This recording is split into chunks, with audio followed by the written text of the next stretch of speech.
Jacob heard that Laban's sons were saying, "Jacob has taken everything our father owned and has gained all this wealth from what belonged to our father." And Jacob noticed that Laban's attitude toward him was not what it had been. Then the Lord said to Jacob, "Go back to the land of your fathers and to your relatives, and I will be with you." So Jacob sent word to Rachel and Leah to come out to the fields where his flocks were. He said to them, "I see that your father's attitude toward me is not what it was before, but the God of my father has been with me. You know that I've worked for your father with all my strength. Yet your father has cheated me by changing my wages 10 times. However, God has not allowed him to harm me.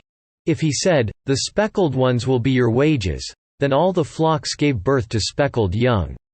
And if he said, 'The streaked ones will be your wages,' then all the flocks bore streaked young. So God has taken away your father's livestock and has given them to me. In breeding season one once had a dream in which I looked up and saw that the male goats mating with the flock were streaked, speckled or spotted. The angel of God said to me in the dream, 'Jacob.' I answered, 'Here I am.' And he said, 'Look up and see that all the male goats mating with the flock are streaked, speckled or spotted, for I have seen all that Laban has been doing to you. I am the God of Bethel, where you anointed a pillar and where you made a vow to me. Now leave this land at once and go back to your native land.'"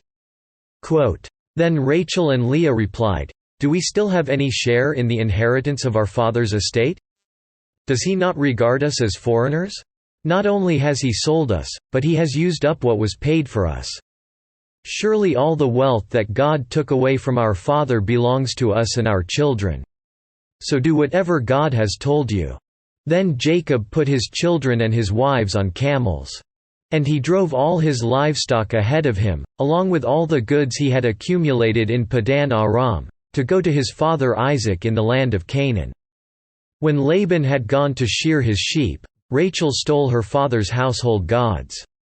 Moreover, Jacob deceived Laban the Aramean by not telling him he was running away. So he fled with all he had, and crossing the river, he headed for the hill country of Gilead. On the third day Laban was told that Jacob had fled. Taking his relatives with him, he pursued Jacob for 7 days and caught up with him in the hill country of Gilead. Then God came to Laban the Aramean in a dream at night and said to him, "Be careful not to say anything to Jacob, either good or bad." Jacob had pitched his tent in the hill country of Gilead when Laban overtook him, and Laban and his relatives camped there too. Then Laban said to Jacob, "What have you done? You've deceived me, and you've carried off my daughters like captives in war.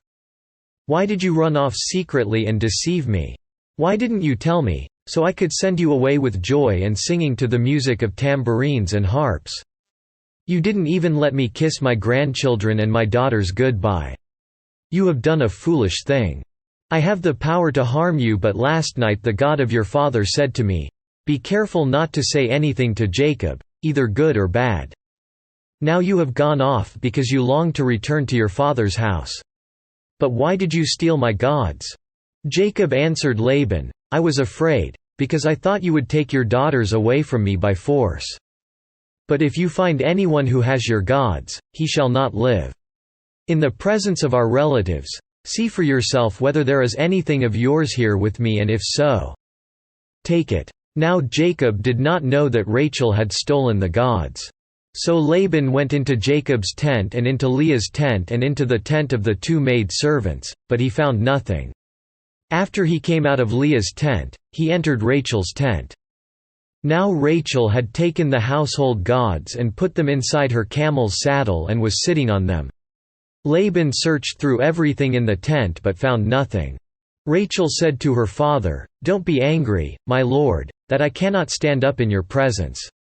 I'm having my period." So he searched but could not find the household gods.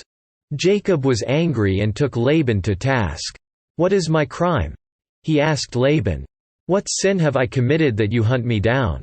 Now that you have searched through all my goods, what have you found that belongs to your household? Put it here in front of your relatives and mine, and let them judge between the 2 of us." I have been with you for 20 years now. Your sheep and goats have not miscarried, nor have I eaten rams from your flocks.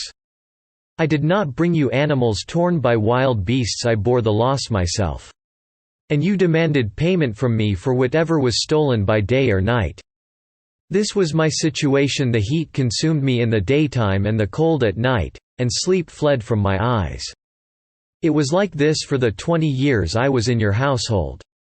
I worked for you 14 years for your 2 daughters and 6 years for your flocks, and you changed my wages 10 times.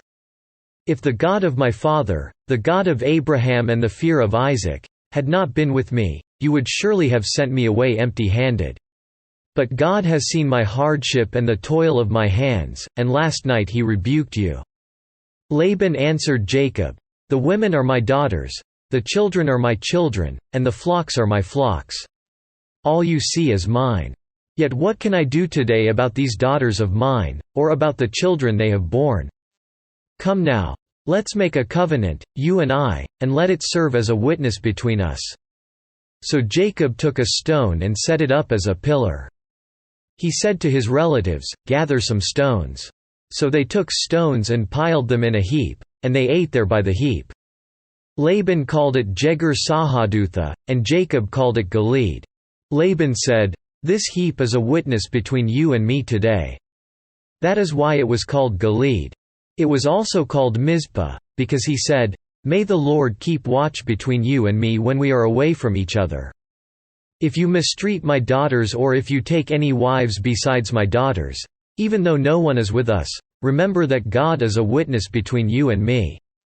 Laban also said to Jacob, "Here is this heap, and here is this pillar I have set up between you and me. This heap is a witness, and this pillar is a witness, that I will not go past this heap to your side to harm you. And that you will not go past this heap and pillar to my side to harm me. May the God of Abraham and the God of Nahor, the God of their father, judge between us." So Jacob took an oath in the name of the fear of his father Isaac. He offered a sacrifice there in the hill country and invited his relatives to a meal. After they had eaten, they spent the night there. Early the next morning Laban kissed his grandchildren and his daughters and blessed them. Then he left and returned home.